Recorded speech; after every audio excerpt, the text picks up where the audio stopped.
الحمد لله نحمده ونستعينه ونستغفره ونؤمن به ونتوكل عليه ونعوذ بالله من شرور أنفسنا ومن سيئات أعمالنا من يهده الله فلا مضل له ومن يضلل فلا هادي له وأشهد أن لا إله إلا الله وحده لا شريك له وأشهد أن محمدا عبده ورسوله أما بعد فإن خير الحديث كتاب الله وخير الهدي هدي محمد صلى الله عليه وسلم وشر الأمور محدثاتها وكل محدثة بدعة وكل بدعة ضلالة وكل ضلالة في النار. أعوذ بالله من الشيطان الرجيم. بسم الله الرحمن الرحيم. إن ينصركم الله فلا غالب لكم وإن يخذلكم فمن ذا الذي ينصركم من بعده وعلى اللہ فلیتوکل المتوکلون. محترم حاضرین، خطبہ مسنونہ کے بعد میں نے سورہ آل عمران کی بڑی مشہور آیت تلاوت کی. اللہ رب العالمین نے غزوہ احد کے تناظر میں اس آیت کریمہ میں ارشاد فرمایا کہ ان ینصرکم اللہ فلا غالب لکم، اگر اللہ تمہاری مدد کرے، اللہ تمہاری نصرت و اعانت فرمائے تو پھر تم پر کوئی غالب آنے والا نہیں. دنیا کی کوئی طاقت جس کی اللہ مدد کرے، اور اللہ نے مسلمانوں کو خطاب کیا کہ اللہ جب تمہارا ناصر و حامی ہوگا، حمایت فرمائے گا، تو دنیا کی کوئی طاقت تمہیں زیر نہیں کر سکتی، دبا نہیں سکتی، مغلوب نہیں کر سکتی. ینصرکم اللہ فلا غالب لکم، یہ قرآن کی آیت ہے. ہمارا اس پر ایمان ہے کہ اس کا حرف حرف بالکل صداقت پر مبنی ہے. اب اس آیت کی روشنی میں پہلا جملہ میں نے ایک فقرے کا ترجمہ کیا. غور کریں کہ کیا آج مسلمانوں کی حالت مغلوب ہے یا غالب ہے؟ جس دور میں یہ قرآن کی آیت نازل ہوئی، جن سے اللہ نے خطاب فرمایا، یعنی صحابہ کرام جناب محمد رسول اللہ صلی اللہ علیہ وسلم کے عہد مبارک میں ان سے خطاب کیا، اور پھر ہم دیکھتے ہیں کہ ان کو دیکھتے ہی دیکھتے ہجرت سے مکہ سے کس حالت میں مسلمان نکلے. ظاہری طور پر، مادی طور پر انتہائی قسم پرسی بے کسی کی حالت، کوئی قوت، کوئی وسیلہ، کوئی طاقت نہیں. اور پھر مدینہ گئے، کن حالات میں، ان کی تفصیل کا یہ موقع نہیں ہے. پھر مدینہ میں بھی ہر طرف سے خطرات، کفار مکہ ہیں، منافقین ہیں، یہود ہیں، ارد گرد کے قبائل جو مشرکین تھے، قزاقین اور ڈاکو تھے، سب کا خطرہ تھا. جنگیں ہوئی، مسلسل جو ہے مسلمانوں نے مختلف مسائل کا مواجہہ اور سامنا کیا.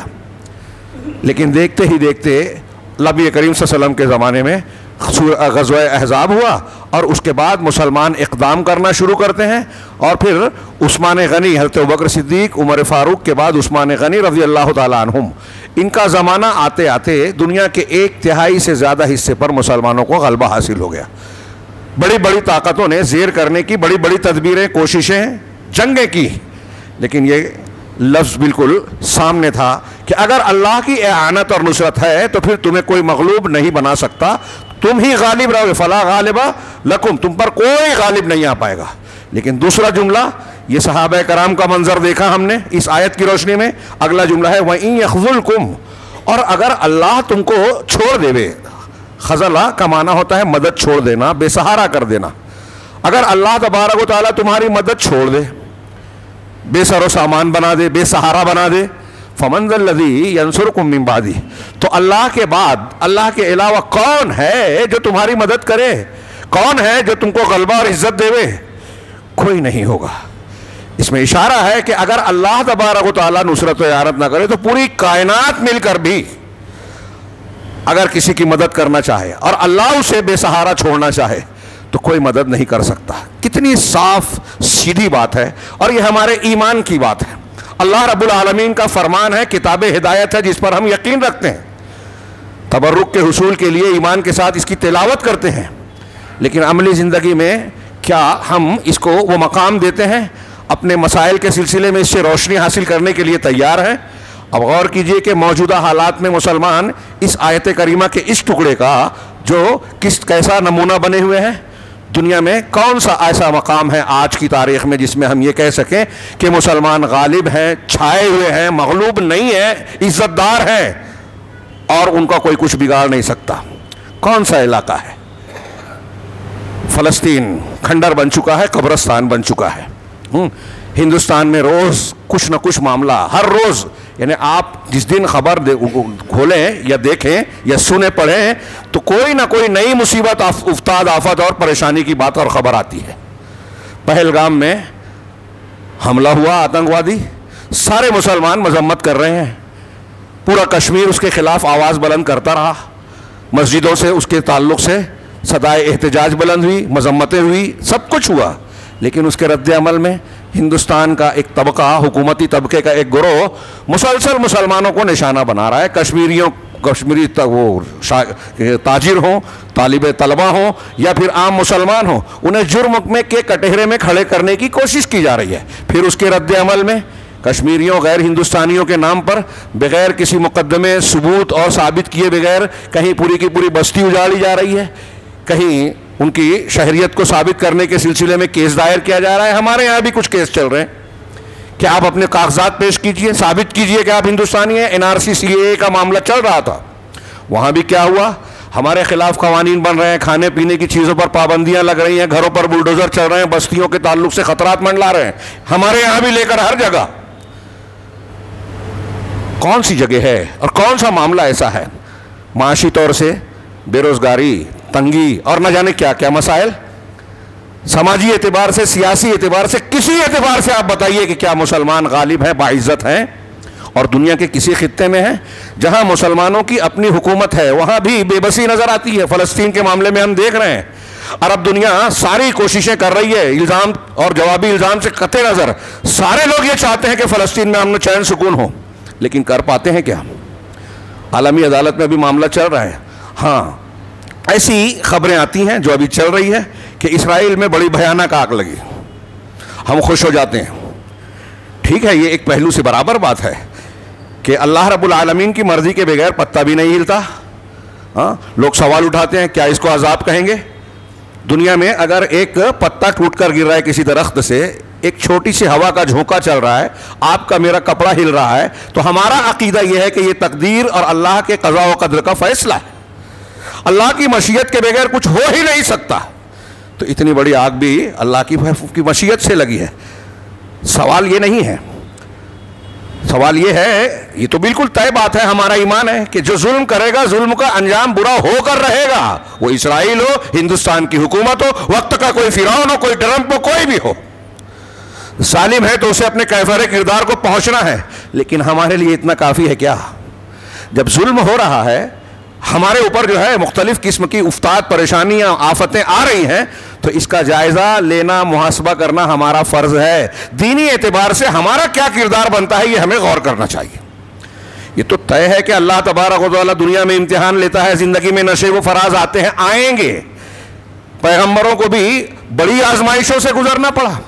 دنیا کا کوئی بادشاہ بھی ہو تو وہ مسائل سے چھٹکارا نہیں پا سکتا. جھوپڑے سے لے کے تخت شاہی تک ہر کوئی کے لیے مسئلہ ہے. لیکن ہر مسئلے میں ہمارا کردار کیا ہونا چاہیے, کیونکہ یہ دنیا دارالامتحان ہے. اس میں دیکھا جائے, اللہ نے فرمایا وَإِن يَخْذُلْكُمْ, اگر اللہ تمہاری مدد چھوڑ دے, تمہاری نصرت و اعانت نہ کرے, تو کون ہے جو اللہ کے بعد مدد کرے؟ اس لیے یہ بنیادی مسئلہ, بنیادی بات ہے. اللہ نے فرمایا وَعَلَى اللَّهِ فَلْيَتَوَكَّلِ الْمُتَوَكِّلُونَ, اللہ پر ہی توکل کرنے والوں کو بھروسہ کرنا چاہیے. توکل اعتماد کو کہتے ہیں کہ ہم کو کوئی فائدہ چاہیے, کوئی فائدہ مل گیا اس کی حفاظت ہے. مثال کے طور پہ ہم کو اچھا گھر چاہیے تو اللہ سے اعتماد کر کے مانگے. گھر مل گیا تو گھر محفوظ رہے, اس پر بلڈوزر نہ چلے, وہ زمین میں دھس نہ جائے, زلزلہ نہ آ جائے, اس کے لیے بھی اللہ پر بھروسہ چاہیے. ہاں, تو اس کی حفاظت کے لیے. اسی طرح کوئی نقصان دہ چیز ہے, ہمارے اوپر خطرات منڈلا رہے ہیں, دشمن سازش کر رہا ہے, اس سے بچنا ہے, اللہ پہ بھروسہ کرنا, توکل. اب اللہ تعالیٰ پر بھروسہ کرنے کے کیا اسباب ہیں اور اللہ تبارک و تعالیٰ کے کیا قوانین ہیں کہ بھروسہ کرنے والوں کی مدد کرے اور بھروسہ نہ کرنے والوں کو بے کس و بے سہارا چھوڑ دے.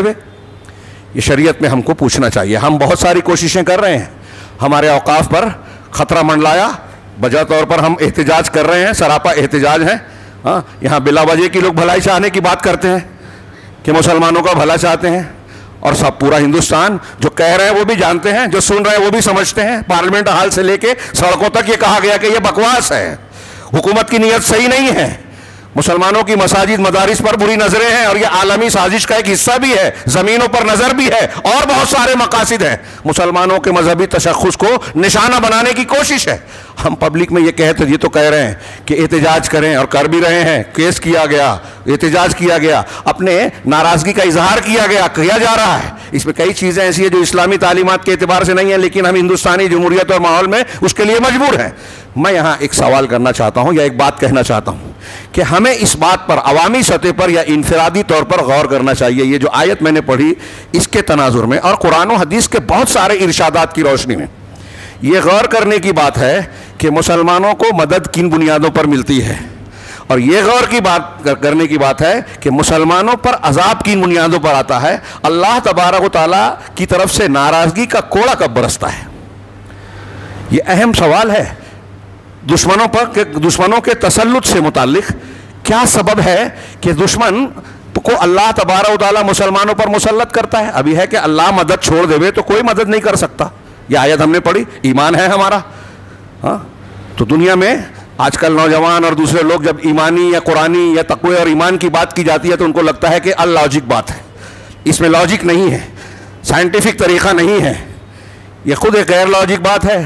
آپ روز قرآن پڑھتے ہیں، ہمارے یہاں ہر جگہ سے کہا جاتا ہے، قرآن میں بار بار کہا جاتا ہے کہ ایمان اور عمل صالح ہوگا تو دنیا کی سعادت، کامیابیاں، ترقیاں ہیں، جنت کی بھی کامیابی ملے گی۔ تو یہ کون سا؟ یہ روحانی اسباب ہے۔ ہم مادی اسباب پر تو بہت بھروسہ کرتے ہیں لیکن اس سے کچھ نہیں ہوتا۔ اور ایک بات یاد رکھیے کہ ہمارے پاس ہتھیار، قوت، افراد، ظاہری اور مادی قوت ہو نہ ہو، اس کی وہ اہمیت نہیں ہے اپنی جگہ اہمیت، لیکن اس کی وہ اہمیت نہیں ہے جو روحانی قوت اور بنیاد کو حاصل ہے، ایمان کی، عمل صالح کی، اللہ رب العالمین کو خوش کرنے کے طریقے اور ناراضگی سے بچنے کے طریقوں کی۔ اس آیت کو ہم نے پڑھا۔ اب اور میں علامہ ابن تیمیہ اسی سلسلے کی تحریر پڑھ رہا تھا، علامہ ابن تیمیہ کی ایک عبارت میرے نظر سے گزری، میں اس کو پیش کرنا چاہتا ہوں۔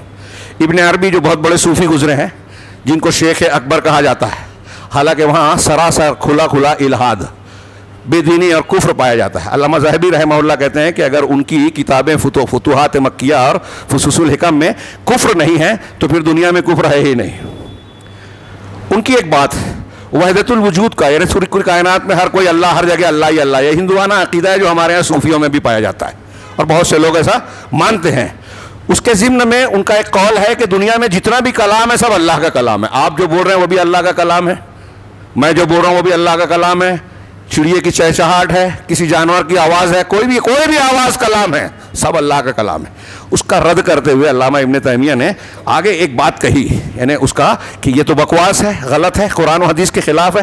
اس کے بعد جو ان کی عبارت ہے وہ موجودہ تناظر میں غور کیجئے گا، اور جو ان کی عبارت ہے یہ اس لیے میں نہیں پیش کر رہا ہوں کہ ابن تیمیہ یا فلاں عالم کہہ رہا ہے، ہمارے لیے کسی انسان کا قول دلیل نہیں ہے، لیکن انہوں نے جو بات کہی ہے آگے قرآن سے دلیل دی ہے، اس دلیل کی روشنی میں یہ بات کہہ رہے ہیں، اور قرآن حدیث کی اور بھی بہت سی دلیلیں ہیں۔ چنانچہ وہ کہتے ہیں کہ وَبِسَبَبِ هَذِهِ الْبِدَعِ وَأَمْثَالِهَا مِنَ الْمُنْكَرَاتِ الْمُخَالِفَةِ لِدِينِ الْإِسْلَامِ سَلَّطَ اللَّهُ أَعْدَاءَ الدِّينِ۔ یہ میں نے عربی عبارت جان بوجھ کے پڑھی، بڑی غور کرنے کی بات ہے کہ ان بدعتوں اور اس قسم کی بدعات کی وجہ سے ابھی ہمارے یہاں بہت سی تجزیات ہو رہے ہیں، سیمینار ہو رہے ہیں، کانفرنسیں ہو رہی ہیں کہ وقف کا ہم کو کی حفاظت کرنا ہے، اس کے لیے تیار رہنا ہے، قربانیاں دینی ہے، بالکل صحیح ہے، ضروری ہے۔ ادائے دین کے مقاصد اس سے کہیں گہرے ہیں جو ہمارے سامنے نظر آتے ہیں۔ دین کو جڑ سے اکھاڑ دینا، پھینکنا چاہتے ہیں، وہ دین کو تو نہیں اکھاڑ پائیں گے، ہاں اگر ہم صحیح نہیں ہیں تو ہمیں تو ضرور اکھاڑ دیں گے۔ ان کا انجام جو ہوگا، ہمارا انجام بھی قرآن و حدیث کی روشنی میں ہم دیکھ سکتے ہیں۔ ہم کیا ہیں جائزہ لیجئے۔ ہاں اللہ تعالیٰ ہمیں ختم کر دے گا اگر ہم صحیح نہیں ہیں، نئے لوگ پیدا ہوں گے جو دین کی خدمت کریں گے، جو اللہ کے مطلوب انسان ہوں گے، جن کو اللہ کی مدد ملے گی اور پھر انہیں کوئی زیر نہیں کر پائے گا۔ ہاں تو علامہ ابن تیمیہ کہہ رہے ہیں کہ اس قسم کی بدعت جب ہم تجزیہ کرنے جاتے ہیں اور مسلمانوں کے مسائل کے حل کی بات کرتے ہیں تو یہ تو اجمالی طور سے سبھی کہتے ہیں کہ ایمان اور عمل صالح ٹھیک ہے، لیکن ایمان ہے کیا؟ عمل صالح کہتے کسے ہیں؟ مسلمانوں میں مسلک کے نام سے، کسی بھی نام سے جو مختلف قسم کی غلط باتیں رائج ہیں، تھوڑی دیر کے لیے سوچئے, نبی کریم صلی اللہ علیہ وسلم نے بتایا نا کہ بنی اسرائیل میں جس طرح گمراہیاں آئیں اس امت میں بھی آئے گی. وہ 72 فرقے بنے, یہ اس میں 73 ہوں گے. ایک ہی جنت میں جائے گا, باقی سب گمراہی کے راستے پہ ہوں گے. یہ آپ نے فرمایا ہے, ہم سب مانتے ہیں. تو 72 غلط ہیں, یہ ہے کہ نہیں ہے؟ فرقے ہیں, ہے کہ نہیں ہیں؟ اور اگر غلط ہیں تو غلطی کرنے والے کسے فرقے کیسے بنتے ہیں؟ بدعات سے. قرآن و حدیث کے صراط مستقیم کے مقابلے میں غلط اصولوں کو اختیار کرنے سے. اب مسلمانوں میں یہ ہیں, شرک ہے, بدعات ہیں, خرافات ہیں, اور ہم آنکھیں بند کر کے مسئلے کا حل کی بات کرتے ہیں. سب سے بڑی مصیبت, یہ باتیں لکھ لیجئے, میری اس بات کو بہت سے لوگ یہ سمجھیں گے کہ میں اختلافی بات کر رہا ہوں. جی نہیں, قرآن و حدیث کی روشنی میں مسلمانوں کو اگر عزت چاہیے, کامیابی چاہیے, تو پہلی بنیاد یہ ہے کہ اپنا عقیدہ, اپنا منہج, طریقہ کار, عقائد, اعمال درست کریں. خطائیں ہوتی رہتی ہیں, وہ اللہ معاف کرے گا, لیکن عقیدہ اگر بگڑا ہے معاف نہیں کرے گا.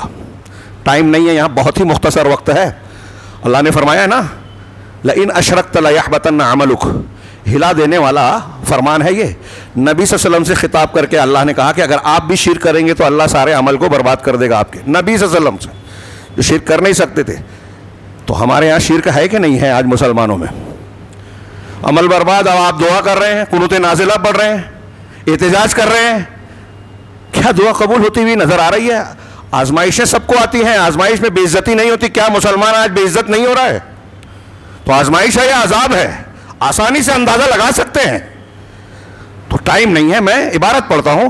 علامہ ابن تیمیہ کہتے ہیں کہ یہ بدعتیں اور اس جیسی دوسری بدعتیں, ایسے منکرات جو اللہ کے دین اسلام کے مخالف ہیں, ایسے منکرات, گناہ, اللہ کی نافرمانیاں, ان کے سبب سے سلط اللہ اعداء الدین, اللہ نے دین کے دشمنوں کو مسلط کر دیا. بدعتوں کی وجہ سے ہم دنیا کی باتیں کرتے ہیں, اور جو اصل بیماری کی وجہ اس سے آنکھ بند کر لیتے ہیں. مرہم پٹی کر لے میں, جسم میں کوئی جسم کا حصہ سڑا ہوا ہے, ڈاکٹر بولتا ہے کاٹے بغیر ٹھیک نہیں ہوں گے. ہم کہتے ہیں نہیں اس کو نظر مت ڈالو, ہم دوسری چیز کرتے ہیں. تو اب آپ دوا پی رہے ہیں, طاقت والی غذا لے رہے ہیں, وٹامن اور فلاں چیز لے رہے ہیں, لیکن اس ناسور کو سڑنے دے رہے ہیں. کیا اچھا ہوگا مریض؟ یہی حال آج مسلمانوں کی بیماریوں کا ہے کہ ہم ان بیماریوں سے چشم پوشی کرتے ہیں, یہ سوچ کر بول کر کہ ارے ابھی یہ چھیڑیں گے تو کچھ لوگوں کو برا لگے گا. یہ مسلک ہے. اگر آپ کی یہ جرات نہیں ہے تو آپ یہ طے کر کے سمجھیے کہ آپ اپنی برائیاں یا غلطیاں چھوڑنا نہیں چاہتے, اصلاح نہیں کرنا چاہتے, تو آپ عزت نہیں چاہتے.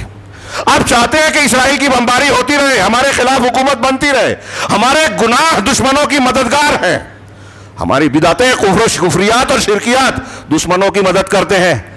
یہ میں نہیں, حضرت عمر بن خطاب رضی اللہ تعالیٰ عنہ کا لمبا چوڑا خط ہے, حضرت سعد بن ابی وقاص کو پڑھیے, میں اسے دوہرا نہیں سکتا. حضرت عمر نے کہا کہ تمہارے گناہ سے مجھے خوف ہے, دشمنوں کا خوف نہیں ہے. تو تقویٰ تمہارا سب سے بڑا ہتھیار ہے, تقویٰ جنگ میں تمہاری سب سے بڑی چال ہے. اور وہ تقویٰ بنیادی طور سے کہاں سے پیدا ہوتا ہے؟ علامہ ابن تیمیہ کی اس عبارت کے بعد انہوں نے قرآن کی ایک جگہ سے سورہ حج کی آیت پیش کی کہ دشمنوں کا غلبہ بدعت و خرافات, مسلمانوں کی بدعت اور منکرات کی وجہ سے ہے. انہوں نے آیت پڑھی وَلَيَنْصُرَنَّ اللَّهَ مَن يَنْصُرُهُ, کہ اللہ ضرور بضرور, ڈبل تاکید ہے, میں اسی لفظی ترجمہ کر رہا ہوں, ضرور مدد کرے گا. کس کی؟ جو اللہ کی مدد کرے. اللہ کی مدد کیسے ہوگی؟ اللہ کو مدد کی ضرورت ہے نہیں. اللہ کے دین پر عمل کیا جائے, اس کے دین کی نصرت کی جائے, اس کے خلاف جو کیا جا رہا ہے اس کا رد کیا جائے, بدعت و خرافات کا, جسے ہم آنکھیں بند کر دیتے ہیں اور کہنے والے کو کہتے ہیں کہ یہ اختلاف کر رہا ہے. اللہ تعالیٰ کے دین کو بدلا جائے, بدعت و خرافات کی جائے, اور آپ خاموش رہیں. آپ کو کوئی کچھ بولے تو خاموش نہیں رہتے. ہاں, نبی کریم صلی اللہ علیہ وسلم اپنے لیے انتقام نہیں لیتے تھے, لیکن دین کے خلاف کوئی بات کرتے تھے تو آپ غصہ ہوتے تھے, انتقام لیتے تھے. صحیح مسلم میں حضرت عائشہ کا بیان پڑھیے. اللہ کے رسول صلی اللہ علیہ وسلم, اللہ تعالیٰ نے فرمایا کہ جو اللہ ضرور مدد کرے گا اس کی جو اللہ کی مدد کرے. ان اللہ لقوی عزیز, یقیناً اللہ قوی ہے, طاقتور ہے, عزیز ہے, غالب ہے. اس کے فیصلے کو کوئی ٹال نہیں سکتا, کوئی بدل نہیں سکتا. اللہ نے اگر فیصلہ کر لیا کہ ایک انسان کو غلبہ دے گا تو وقت کی نمرودیت, فرعونیت اس کا کچھ اکھاڑ بگاڑ نہیں سکتی. وہ عزیز ہے, قوی ہے, اپنے فیصلے کو غالب کرے گا.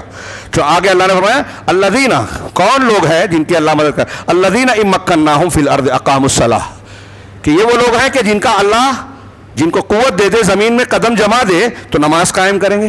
وہ آتوا الزکاۃ, زکوٰۃ دیں گے, یعنی اللہ کا حق اور بندوں کا حق ادا کریں گے. یہ ان میں سب سے بڑی بڑی عبادتوں کا ذکر ہے. حقوق اللہ کو ادا کریں گے, حقوق العباد کو ادا کریں گے. وہ امروا بالمعروف, اور معروف کو خود سدھر گئے, اب دوسروں کو نیکی کا حکم دیں گے. وہ نہوا عن المنکر, اور برائیوں سے روکیں گے. وللہ عاقبۃ الامور, اور سارے معاملات کا انجام اللہ کے اختیار میں ہے. کوئی نتن یاہو, کوئی ٹرمپ, کوئی مودی, کوئی فلاں اور فلاں یہ حالات پر کنٹرول نہیں رکھتے. آج ہیں کل نہیں رہیں گے. بڑے بڑے ان سے بڑے بڑے فرعون آئے اور چلے گئے, حاکم آئے اور چلے گئے. اللہ کے ہاتھ میں اختیار ہے, تدبیر وہ کرتا ہے. ان کی کیا مجال ہے؟ جس دن اللہ کا فیصلہ ہوگا خس و خاشاک کی طرح اڑ جائیں گے. علامہ ابن تیمیہ نے اس آیت کو پیش کرنے کے بعد جو جملہ کہا کہ وَأَيُّ مَعْرُوفٍ أَعْظَمُ مِنَ الْإِيمَانِ بِاللَّهِ وَأَسْمَائِهِ وَآيَاتِهِ, معروف میں اس سے بڑھ کر کوئی معروف کا حکم دینا, نیکیوں کا حکم دینا, برائیوں سے روکنا, یہ کام کرتے ہیں مسلمان. تو اب نیکیوں میں اس سے بڑی نیکی کون سی ہے کہ اللہ پر ایمان رکھے آدمی, توحید کو مانے, اور اس کے اسماء و صفات اور اس کی آیتوں پر ایمان رکھا جائے. اس سے بڑی نیکی کون سی ہے؟ تو اللہ کے اسماء و صفات کی تعلیم دینا, اللہ کی توحید کو لوگوں تک پہنچانا, یہ معروف کا حکم دینا ہے. کیا آج ہم یہ کر رہے ہیں؟ لوگ اس سے کتراتے ہیں, بھاگتے ہیں. اور ہمارے ہندوستان کے ماحول میں معاف کیجئے گا, تحقیق کیجئے گا جو میں کہہ رہا ہوں, کہ ایمانیات کے اس باب کو لوگوں نے اہمیت ہی نہیں دی, سمجھا ہی نہیں. بہت سارے عوام تو عوام, خواص کو بھی اللہ کے اسماء و صفات کے سلسلے میں صحیح اصول نہیں معلوم ہے اور گمراہیوں کا شکار ہے. حضرت امام حنیفہ رحمہ اللہ سے ان کے ایک شاگرد نے پوچھا, اللہ کو اگر کوئی عرش پر نہ مانے تو کیا کہیں گے؟ کہا وہ کافر ہے. کہا یہ کہیں کہ وہ عرش پر ہے لیکن آسمان میں نہیں ہے, تب کیا کہیں گے؟ کہا وہ کافر ہے. اور ہمارے یہاں کتنے لوگ ایسے ہیں جو کہتے ہیں اللہ ہر جگہ ہے. صوفیوں کا عقیدہ, اور صوفیوں کا نہیں, یہ حقیقت میں آیا ہے. شنکر آچاریہ جو اصلی ہندو گزرا ہے نا, اس کا عقیدہ تھا ہر جگہ اللہ ہے, ہر چیز میں اللہ ہے. ہمارے یہاں لوگ کہتے ہیں, مولوی صاحب کہتے ہیں کہ ہندو جس مورتی کی پوج رہا ہے اس میں بھی اللہ ہے, اور اس کو مسلمان بہت سے مان رہے ہیں. یہ کفر اور شرک نہیں ہے تو اور کیا ہے؟ کفر ہے. اللہ تحقیق دنیا کا سب سے بڑا کفر ہے وحدت الوجود, اور مسلمان مار رہا ہے. تو جب آپ خود ہی صحیح ایمان کو جانتے ہی نہیں تو مانیں گے کیا؟ اور مانتے ہی نہیں تو پہنچائیں گے کیا؟ اس کا حکم کیا دیں گے؟ اپنے بچوں کو کیا سکھائیں گے؟ اور جب ایسا معروف, اب میں جو کہہ رہا ہوں کچھ لوگوں کو عجیب لگ رہا ہوگا, غلط لگ رہا ہوگا, تو میں کہہ رہا ہوں کہ کیا ہم یہ بات قرآن و حدیث سے جانتے ہیں؟ ہر مسلک کا آدمی یہ کہتا ہے کہ ہمارے ایمان کی کمزوری ہے, اس لیے دشمن غالب آ رہا ہے, مسلمان مغلوب ہے. تو ٹھیک ہے, ایمان کسے کہتے ہیں؟ قرآن حدیث سے سیکھو تو صحیح. سیکھنا فرض ہے, یہ فرض ہے. اہل تقلید کے یہاں بھی اصولوں میں لکھا ہوا ہے کہ تقلید, عقیدے میں تقلید جائز نہیں ہے. کاش وقت ہوتا کہ میں اس پر گفتگو کروں, دلیلیں دوں. قبر میں ہر انسان سے 3 سوال ہوگا, وہ عقیدے کا سوال ہے. تو یہاں سیکھنا ضروری ہے. علامہ ابن تیمیہ کہہ رہے ہیں کہ اللہ کے توحید, اللہ پر ایمان, اس کے اسماء و صفات اور اس کی آیتوں پر ایمان سے بڑی نیکی کیا ہے؟ آج اس نیکی کا حکم دے رہے ہیں کیا ہم لوگ؟ ایک آدمی اگر شرک کر رہا ہے, غیر اللہ سے مانگ رہا ہے, ایسی کرامتوں کے نام پہ ایسے واقعات بتاتا ہے کہ بزرگوں میں وہ خصوصیت اور خوبی بیان کرتا ہے جو اللہ کی خصوصیت ہے, مرنے کے بعد خوشبو بڑھ جاتی ہے. ابھی ایک پاکستان کے بزرگ عالم, توقع نہیں تھی, ان کے سنا کہ وہ یہ بیان کرتے ہیں کہ ایک انسان, نیک انسان کی مرنے کے بعد طاقت بڑھ جاتی ہے. اللہ اکبر, الٹا کام. صحابہ کرام نبی کریم صلی اللہ علیہ وسلم سے زندگی میں دعائیں کرواتے تھے, وفات کے بعد کسی صحابی نے نہیں کہا جا کے قبر پہ کہ دعا کیجئے روضہ مبارک پر. یہ عقیدہ ان کے خلاف ہے. اب میں یہ بات بیان کر رہا ہوں, آپ کو لگ رہا ہے اختلافی ہے, لیکن یہ دین کی بنیاد اور عقیدے سے متعلق باتیں ہیں, اور ہم نے ان کو نہیں سیکھا, ضروری نہیں سمجھا. اس کے بغیر دین بنتا ہی نہیں ہے. دین کی عمارت کھڑی نہیں ہو سکتی, بنیاد ہے. کسی نبی نے توحید سے, ہر نبی نے توحید سے دعوت شروع کی, اور ہم 20 سال 15 سال دین کا کام کرتے ہیں, عمل کرتے ہیں, اور عقیدے ہی نہیں معلوم, توحید نہیں معلوم, توحید کسی شرک نہیں معلوم. غیر اللہ کا وسیلہ لگا کر, بزرگوں کا, نبی کا وسیلہ لگا کر دعا مانگتے ہیں, جو کلی طور پر اہل سنت کے اتفاق سے حرام ہے, اور بعض حالات میں شرک. ایسی کتنی منکرات ہے, وقت نہیں ہے. میں آگے بڑھتا ہوں کہ اللہ تبارک و تعالیٰ نے کہا, علامہ ابن تیمیہ کہہ رہے ہیں کہ منکر یہ تو معروف ہے. اب اللہ کے اسماء و صفات میں ہمارے یہاں خرابیاں ہیں, تو پھر کیا ہم معروف کا حکم دے رہے ہیں؟ جب جانتے ہی نہیں تو حکم کیا دیں گے؟ اور دوسرا, منکروں میں اللہ کے اسماء میں الحاد, بے دینی, اور میں اس میں اضافہ کروں کہ شرک سے بڑا گناہ اور منکر اور کون سی چیز ہے؟ شرک سے بڑا کوئی گناہ نہیں ہے. کیا ہم شرک سے منع کر رہے ہیں؟ منع کرنے والوں کی بات سنتے ہیں یا ان کا حوصلہ توڑتے ہیں؟ شرک، اب یہ میں ٹائم نہیں ہے، ہاں صرف یہ بتا دیتا ہوں کہ اس آیت اور اس مقدمے کی روشنی میں قرآن کے 2-4 ارشاد آپ ملاحظہ کریں. یہ سمجھ لیجئے کہ آج کا خطبہ اس لمبی چوڑی بحث کا یعنی ایک تجزیہ کریں تو اس کا ایک حصہ ہے ابتدا ہے. میں نے کہا کہ سب سے بڑا منکر شرک ہے، اور مسلمانوں کی ذلت، پستی، بے یار و مددگاری کی سب سے بڑی بنیاد یہی ہے. کوئی کتنے بھی تجزیہ کرے، لمبے لمبے مقالے لکھے، سیمینار کرے، پروگرام کرے، یہ قرآن کہہ رہا ہے. ہمارا ایمان اگر ہے تو ماننا چاہیے. اب ایک آیت میں پڑھ رہا ہوں توحید اور شرک سے متعلق، یہ 2-3 مثالیں میں دے رہا ہوں، صرف وقت نہیں ہے بالکل، کہ آپ غور کیجئے کہ مسلمانوں کی بری حالت کی بنیادی وجہ کیا ہے. میں نے کہا روحانی طاقت زیادہ اہم ہے. حضرت یونس علیہ السلام مچھلی کے پیٹ میں تھے، کوئی طاقت نہیں تھی، کوئی نیٹ ورک نہیں تھا، کوئی باہر سے کنیکشن نہیں تھا، صرف دعا کا کنیکشن تھا.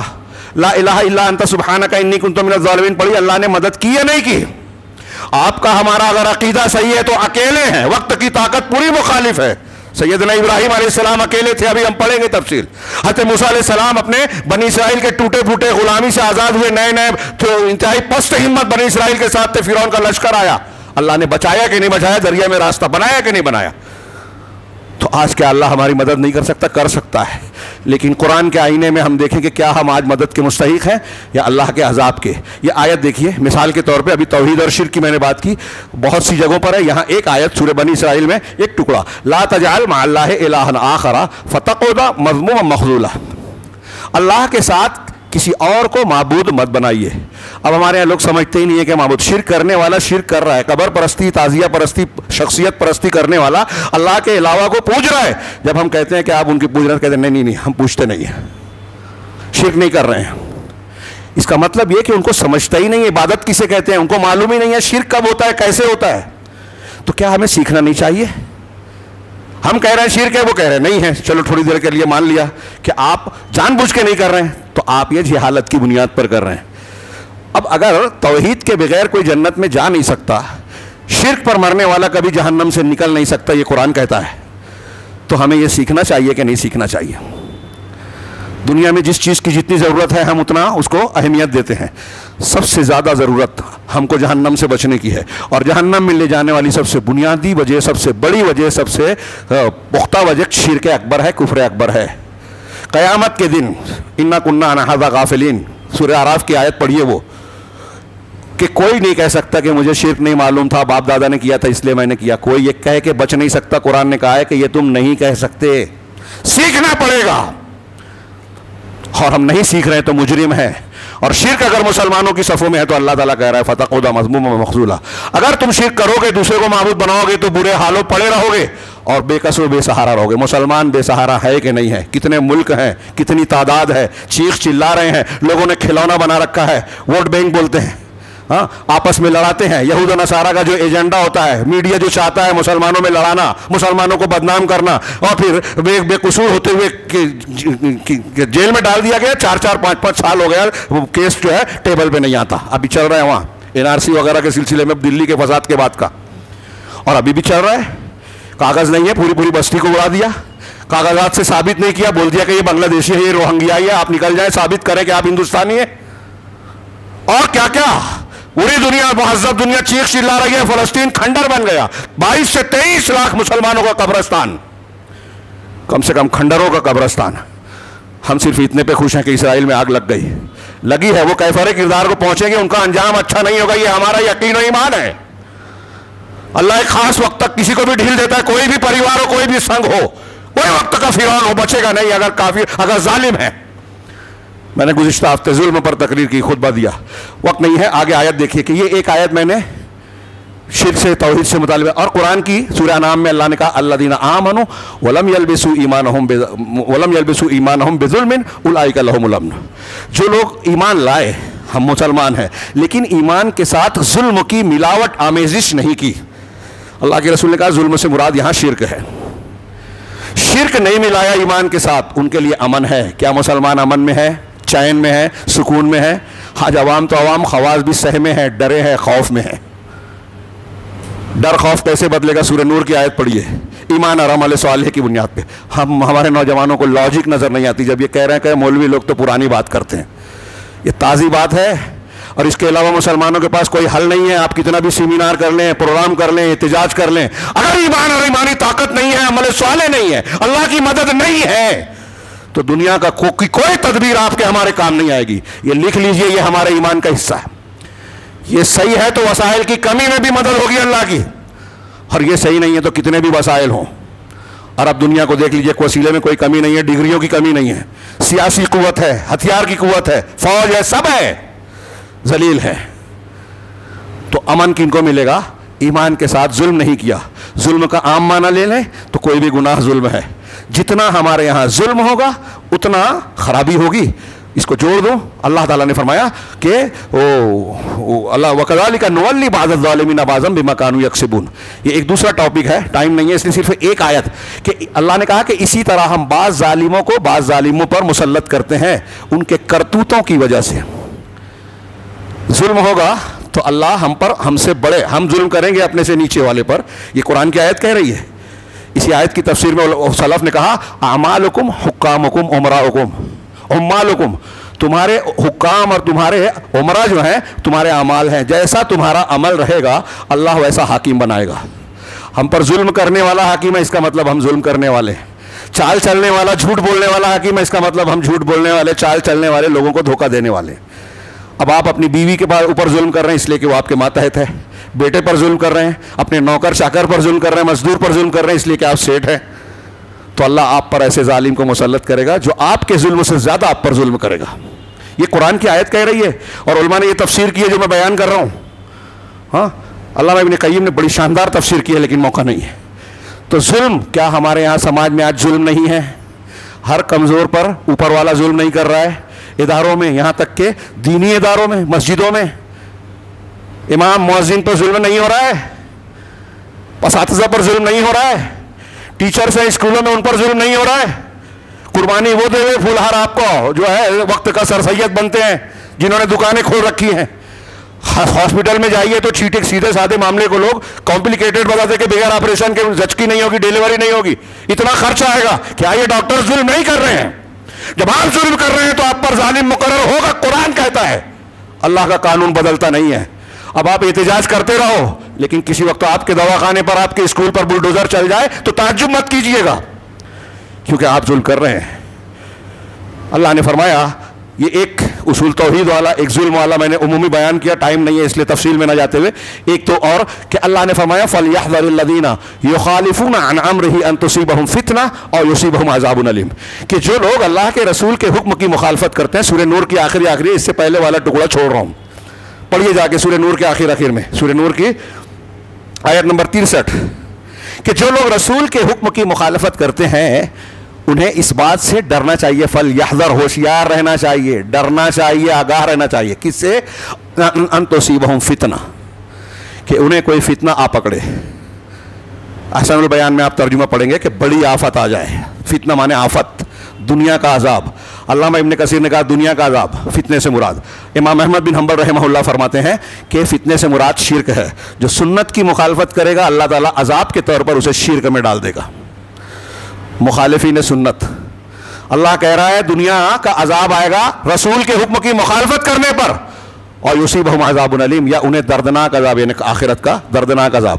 سنت رسول کی, اب آپ کو ہم کو سنت رسول پتہ چل جائے لیکن ہمارے دماغ میں نہیں آ رہی ہے حدیث, حالات نہیں کہہ رہے ہیں, خواہش نفس اس کے خلاف ہے, مولوی صاحب کا فتویٰ اس کے خلاف ہے, فلاں پیر صاحب بولتے ہیں, فلاں امام صاحب کا قول اس کے خلاف ہے.